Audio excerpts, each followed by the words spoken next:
안녕하세요, 한상기입니다. 오늘 소개해드릴 차는 더 뉴 아우디 A4입니다.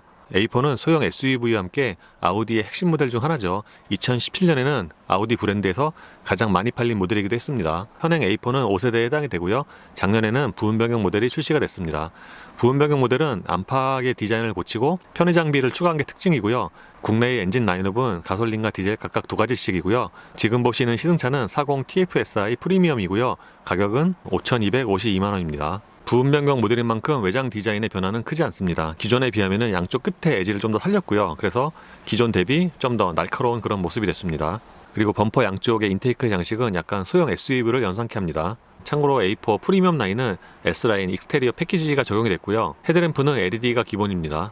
A4의 주요 경쟁 모델로는 C클래스나 3시리즈가 있죠. 차체 사이즈를 C클래스와 비교를 해보면 전장과 전폭은 더 크고요. 전고는 조금 낮고 휠베이스도 조금 짧습니다. 테일램프에는 순차적으로 점등이 되는 턴 시그널이 적용이 됐습니다. 그러니까 앞쪽에는 없고 이 뒤에만 다이내믹 턴 시그널이 적용이 됐습니다. 그리고 요즘에는 머플러 장식이 굉장히 많잖아요. 특히 유럽 브랜드 아우디나 벤츠가 머플러 장식을 많이 사용을 하는데, 예를 들어서 S6나 S7 TDI도 머플러 장식이죠. 근데 이 또 A4는 머플러 장식은 아닙니다. 타이어는 피렐리의 P7 신투라토, 사이즈는 245의 40/18입니다. 40 TFSI는 기본형이 17인치고요.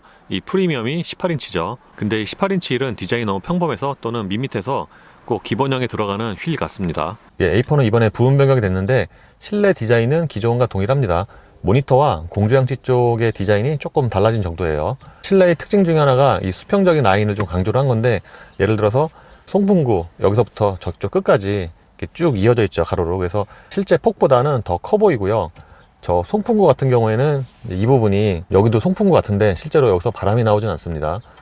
투아렛과 달리 여기가 이렇게 보면은 뚫려 있는 것 같거든요. 그래서 저기서 바람이 나올 것 같은데 바람이 나오진 않고요. 시트 포지션을 가장 낮게 하면은 이 대시보드의 높이는 약간 좀 높게 느껴지고, 그리고 이쪽에는 좀 부드러운 소재의 우레탄을 많이 적용을 했습니다. 그래서 제가 번갈아 타보면은 그 독일 3사 중에서는 아우디가 평균적으로 내장재는 가장 괜찮지 않나 싶어요. 요즘에 많은 폭스바겐 아우디들이 그렇듯이 이 A4 역시도 실내에 하이그로시가 좀 많이 쓰인 편이에요. 예를 들어서 공조장치라든가 모니터 주변, 도어 트림, 센터 패시아까지 하이그로시가 좀 많아요.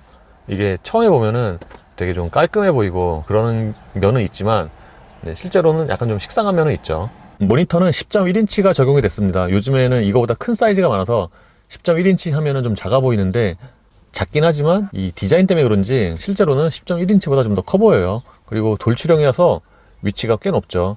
그러니까 눈과의 그 높이가 좀 딱 맞습니다. 이 모니터의 경우에는 진짜 딱 너무 돌출형 같은 그런 디자인인데, 이 액정의 두께도 좀 얇아요. 근데 이게 잡고 흔들어 보면은 이게 흔들림은 있지만 또 소리는 거의 없습니다. 그래서 굉장히 좀 견고하게 이렇게 붙어 있어요. 지금이 홈 화면이고요. 여기서 간단하게 페이지를 넘겨서 주요 메뉴로 접근할 수가 있죠. 이런 그 메뉴 인터페이스는 최근에 선보인 다른 아우디와 거의 비슷합니다. 설정으로 들어가면은 여기서 일반과 디스플레이 밝기 등의 설정을 할 수가 있고요. 일반으로 들어가면은, 그러니까 이 A4의 모니터 안쪽의 메뉴가 생각보다는 좀 많아요. 그리고 디스플레이 및 밝기로 들어가면은 여기서 헤드업 디스플레이와 계기판의 설정을 할 수가 있고요. 이게 클래식과 스포츠, 다이내믹 세 가지잖아요. 이것도 다른 아우디처럼 이렇게 바꾸면은 꼭 저기 윈도우 바꾸는 것처럼 이렇게 해야 되니까 살짝 좀 불편할 수 있습니다. 그리고 차량으로 들어가면은 여기서 세 브랜드의 메뉴가 나오는데, 이 드라이브 셀렉트의 경우에는 이게 지금 그림이 서스펜션이 있어갖고 댐핑도 조절하는가 싶지만 아닙니다. 이렇게 개별 설정 들어가면은 주행과 스티어링, 그러니까 파워트레인과 스티어링 두 가지만 선택을 할 수가 있어요. 각각 세 단계로. 조형 및 시야로 들어가면은 무드 조명 화면이 나옵니다. 이제 실내등이 무드 조명인데, 다른 그 상위 아우디만큼 무드 조명의 적용 범위가 넓은 건 아닌데, A4 급을 생각을 하면은 무드 조명이 적용 범위가 꽤 있는 편이에요. 예를 들어서 도어 트림이라든가 안쪽에, 그리고 센터페시 옆에 이 컵홀더에도 무드 조명이 적용이 됩니다. 색깔도 대체로 예쁘고요. 무드 조명의 색상은 총 30가지고요. 여기서 개별 설정으로 들어가면은 이제 표면등과 라인등이 있는데, 그러니까 이게 부위별로 개별적으로 색상과 밝기를 조절할 수가 있습니다. 지금은 후방 카메라 화면이고요. 진짜 말 그대로 딱 후방만 보입니다. 앞쪽에는 이제 센서로 보여주고요. 이 후방 카메라 화질이 그 모니터의 다른 화질보다 좀 많이 떨어지죠. 다른 차와 비교해도 이 후방 카메라 화질이 좀 많이 떨어지는 편입니다. 그리고 여기를 누르면은 설정으로 들어갑니다. 여기서 전방 볼륨도 저중고 3단계를 고를 수가 있어요. 기존에는 공조장치 디자인이 여기 3개의 다이얼이 있는 방식이었는데 지금은 이렇게 바뀌었습니다. 기존에 비하면은 그 다이얼의 크기가 약간 좀 작아진 것 같은데 전체 디자인 자체는 좀 더 산뜻해요. 아우디 타면서 가장 좀 기분 좋은 그런 소리 중에 하나가 바로 이 공조장치 다이얼 돌릴 때인데, 이렇게 지금 들으시는 것처럼 되게 소리 자체가 되게 예쁘죠. 그리고 느낌 자체가 좀 되게 정확합니다. 그래서 이런 부분은 감성적인 면에서 굉장히 좋은 점수를 줄 수가 있어요. 이 아래쪽에 있는 버튼도 눌렀을 때 감촉이 좋고, 이 버튼은 이렇게 누르는 것 뿐만 아니라 이렇게 슬라이딩을 시키면은 이렇게 주요 세부 메뉴가 더 나옵니다. 거기다가 이 차는 통풍 시트도 마련이 되어 있어요. 보통 독일 차들 E급 보면은 통풍 시트 없는 경우가 많은데, 그러니까 이 차는 프리미엄 기준으로 보면은 좀 편의 장비가 많은 편이죠. 그리고 이 아래쪽에는 드라이브 모드 다이얼과 ISG 온오프, ESG 온오프 버튼이 있습니다. 여기 있는 버튼들은 이 공조장치에 비해서 좀 안쪽으로 들어가 있고 위치도 낮아서 상대적으로 좀 잘 안 보이고, 아우디가 거의 공통적으로 드라이브 모드 버튼을 여기 밑에다 배치를 하는데, 실제 운전 중에 사용을 할 때는 뭔가 좀 손에 잘 안 가는 그런 위치예요. 그리고 이 밑에 쪽의 패널은 여기 버튼이 지금 3개가 죽어 있잖아요. 좀 보기가 안 좋을 수 있죠. 그리고 그 아래쪽에는 좀 작은 수납 공간과 USB 단자 12V가 있고요. 컵홀더의 위치는 꽤 좋은 편입니다.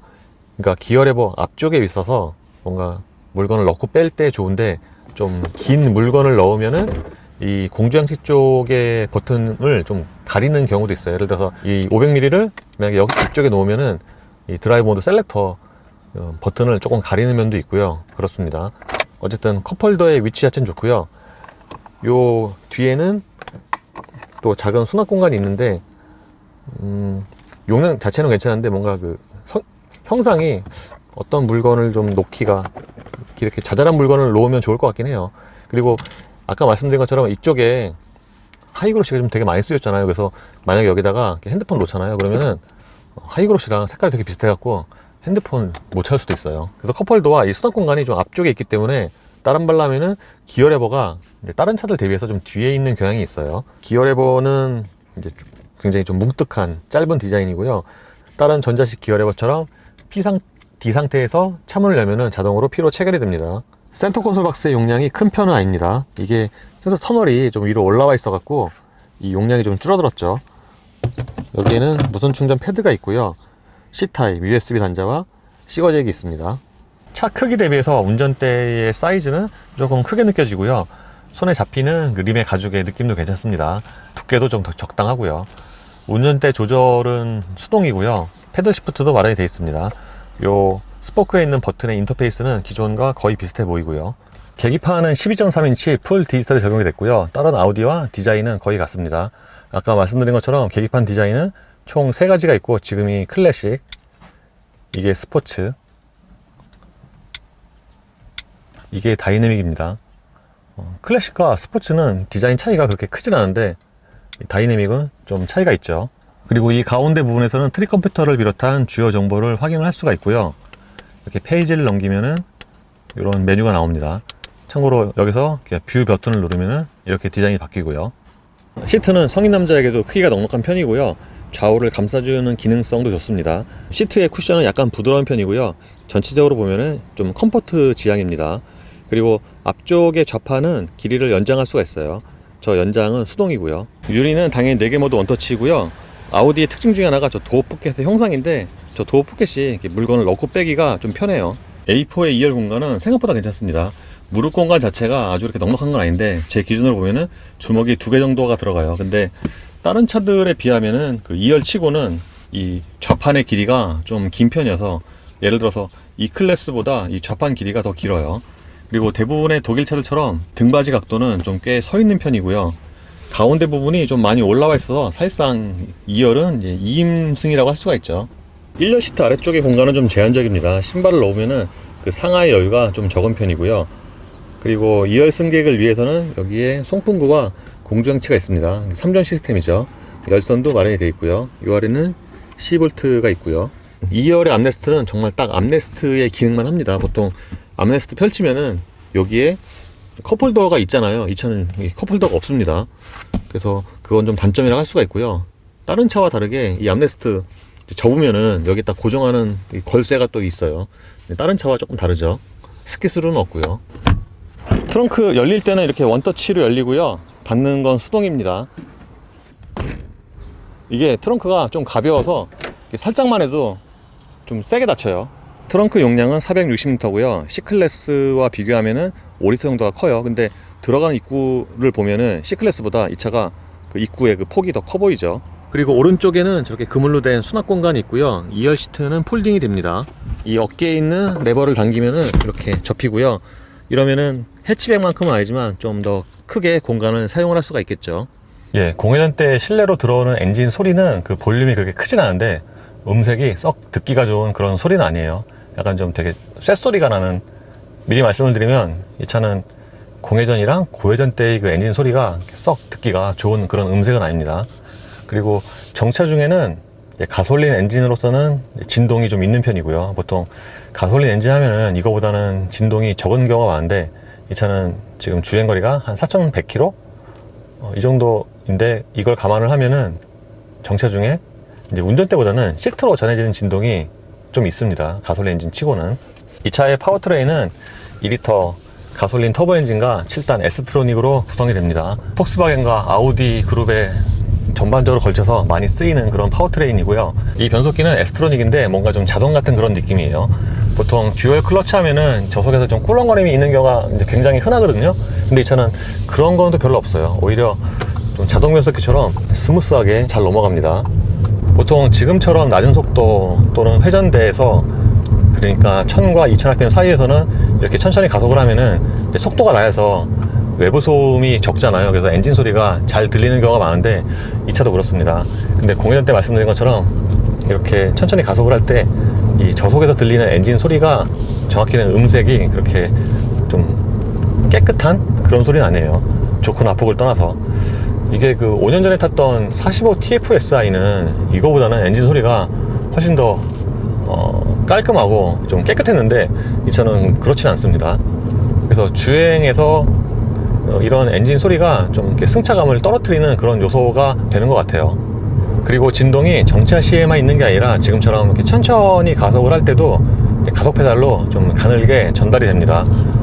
그래서 미리 말씀을 드리면 주행 중에 풍절음의 억제는 굉장히 좋은데 주행 중에 진동이라든가 엔진 소리에서는 좀 평가가 좀 낮죠.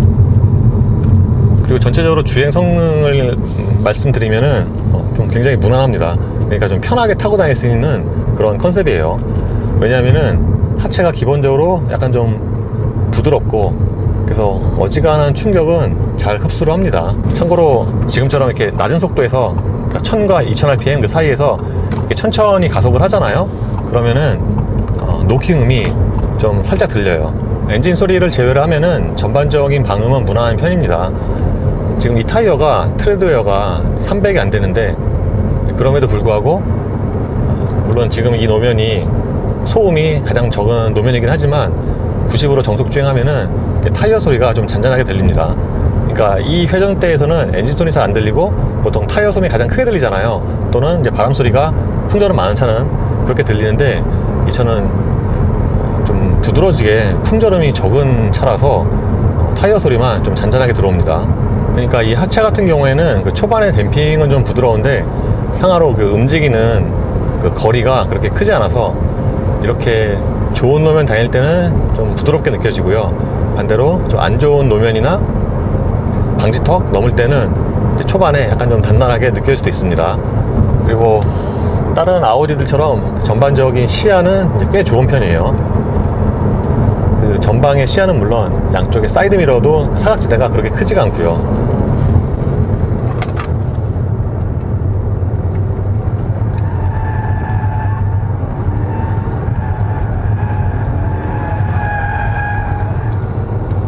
이 차로 코너를 빨리 돌면은 앞쪽이 이제 기울어지는 그런 모션이 좀 많이 일어나는데 그거에 비해서 그 자세는 좀 안정적이에요. 그리고 이제 코너 돌아나가는 중에 가속 페달 더 밟으면은 순간적으로는 살짝 안으로 감기는 그런 현상도 있고요. 그리고 이 차는 ISG로 엔진이 꺼질 때는 굉장히 부드럽습니다. 거의 잘 느끼기 힘들 정도로 최근에 타본 차 중 가장 부드러운 그 911과 비슷하지 않나 싶을 정도로 굉장히 슥하고 엔진이 꺼지는데, 반면에 엔진 시동이 켜질 때는 이 흔들림이 되게 커요. 최근에 타본 차 중에 엔진 재시동될 때 그 흔들림이 가장 큰 차, 특히 시트가 좌우로 되게 많이 흔들려 갖고 여기서는 이제 승차감을 이게 떨어뜨리는 요소가 될 수가 있습니다. 물론 ISG 뿐만 아니라 처음에 그냥 엔진 시동 켤 때도 시트로 그 좌우 흔들림이 꽤 많이 전해지고요.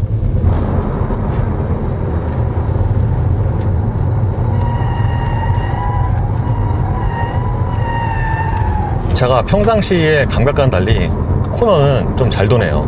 뭔가 좀 둥실둥실하면서도 언더스티어 별로 안 나고, 또는 밖으로 밀리는 현상 별로 없이 안쪽으로 잘 감기면서 안정적으로 코너를 돕니다. 평상시에는 이게 변속기 때문에 뭔가 되게 차가 스포티하다거나 이제 그런 느낌은 아니거든요. 그러니까 에스트로닉 치고는 자동 변속기처럼 작동을 해서, 이게 좋은 말로 하면은 변속 충격이 없는 그런 깔끔한 작동이고, 다른 말로 하면은 듀얼 클러치 치고는 뭔가 이렇게 좀 짝짝 붙는 맛은 좀 떨어지는 그런 건데, 그래서 그런 감각에 비해서 코너에서 거동은 또 스포티합니다. 가속력은 그 45 TFSI보다는 좀 떨어져요. 제 동영상 기준으로 보면은 정지에서 200km까지의 가속 시간이 약 한 28초 정도가 되는데, 45 같은 경우에는 한 25 정도 됐거든요. 그러니까 딱 그 출력의 차이만큼이나 정지에서 200km까지의 그 가속력도 좀 차이를 보이는 것 같아요.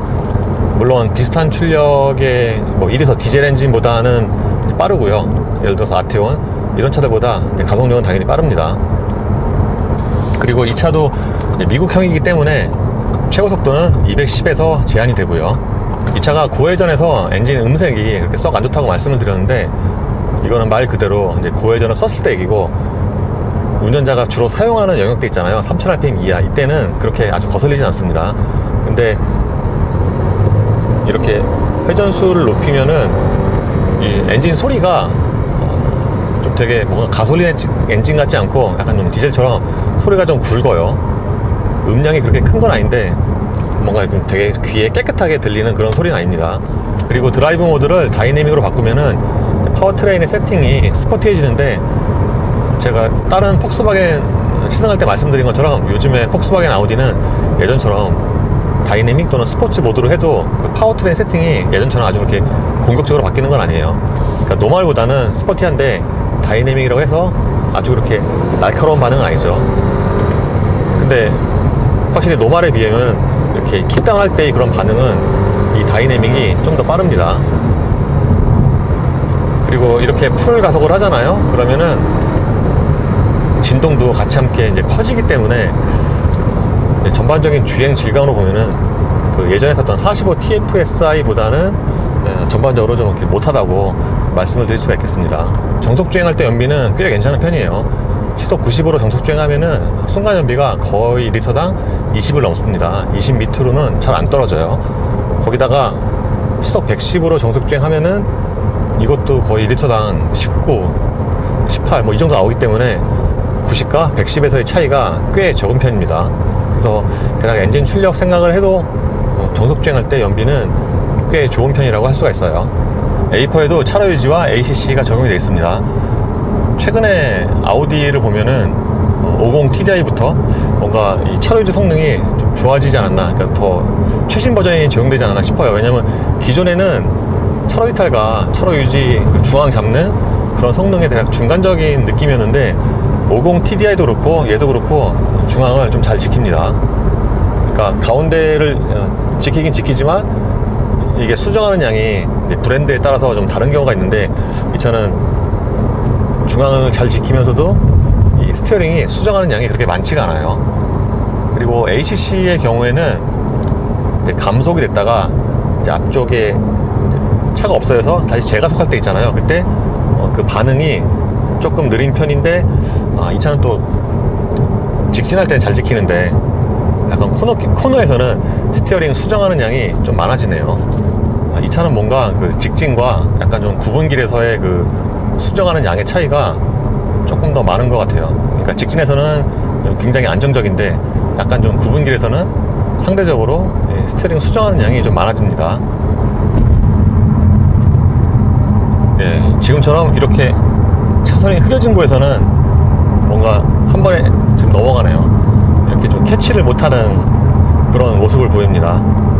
그래서 기존에 비하면 좋아지긴 했는데 좀 좋은 곳과 안 좋은 곳에서 좀 차이가 큰 편이고, 이 차는 가동력이 일상생활에 사용하기에는 충분히 괜찮은 수준이고, 그 회전 질감이 소리 때문에 좀 떨어진다고 느낄 수 있는데 속도가 꽤 꾸준하게 잘 뻗어나갑니다. 그리고 고속 안정성은 사실 이렇게 하체가 좀 쫙 달라붙는다거나 직진성이 되게 좋은 그런 느낌은 아닌데, 이게 풍절음이 적어서 고속 안정성이 좀 좋다고 느끼는 것 같아요. 좀 요즘에 탄 차로는 좀 드물게 이 풍절음이 가장 적은 게 아닌가 싶습니다.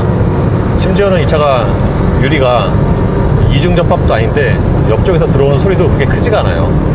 그리고 이 차의 장점 중에 하나가 2열 승차감인데, 아까 제가 잠시 2열에 타서 주행을 해보니까 생각보다는 2열의 승차감이 꽤 좋아요. 당연히 1열보다 승차가 좀 떨어지고, 그러니까 충격이 조금 더 들어오긴 하지만 2열인 걸 감안을 하면은 승차감이 꽤 좋고, 저는 그 2350 E클래스 그거와도 2열 승차감이 별로 그렇게 차이가 없는 것 같아요. 거기다가 이 차는 아까 말씀드린 것처럼 2열의 그 좌판 길이가 또 그렇게 짧지가 않아서 그것 때문에 더 승차감이 또는 이제 착좌감이 더 좋다고 느끼는 것 같습니다. 예, 이번에 아우디 A4를 시승을 해봤는데요, 이 차는 전반적으로 좀 무난한 것 같아요. 물론 그 5년 전에 시승했던 45 TFSI보다는 주행 질감 면에서 좀 떨어지긴 하는데, 그러니까 부분적으로 좀 단점이 있긴 하지만 전반적으로 무난한 주행 감각 또는 주행 성능이 아닌가 싶습니다. 이 외장 디자인은 그래도 부분 변경 모델이라서 좀 고쳤기 때문에 기존에 비하면은 좀 더 새 것 같은 또는 신차 같은 그런 느낌이 있고요. 실내도 크게 바뀐 건 아닌데 이런 부분 보면은 좀 더 기존부 대비해서는 산뜻해지긴 했습니다. 그리고 이 차는 A4 사이즈지만 2열 전체 공간을 보면은 패밀리카로 사용은 될 것 같아요. 그러니까 생각보다는 2열의 전체적인 거주성이 괜찮습니다. 그리고 국내 소비자들이 선호할 만한 편의 장비가 대체로 다 갖춰져 있는 것도 장점이고요. 그러니까 국내 소비자들이 선호할 만한 편의 장비는 대체로 다 갖추고 있습니다. 물론 부분적으로는 좀 아쉬운 부분이 있어요. 예를 들어서 이 페달 같은 경우에는 좀 되게 안 예쁜 그런 페달 소재도 그렇고, 그리고 가속 페달도 오르간 타입이 아닌 건 둘째치고 좀 너무 얇은 느낌이 아닌가. 2열이 거주성은 좋은데 컵홀더가 없는 것도 단점이라고 할 수가 있겠습니다. 그리고 아우디가 할인을 많이 하기는 하는데 이 차 정가 기준으로 보면은 거의 5천만 원대 중반이기 때문에 엔진까지 생각을 해보면은 좀 이렇게 부담스러운 가격이긴 합니다. 예, 이로써 더 뉴 아우디 A4 40 TFSI의 시승을 마치겠습니다. 감사합니다.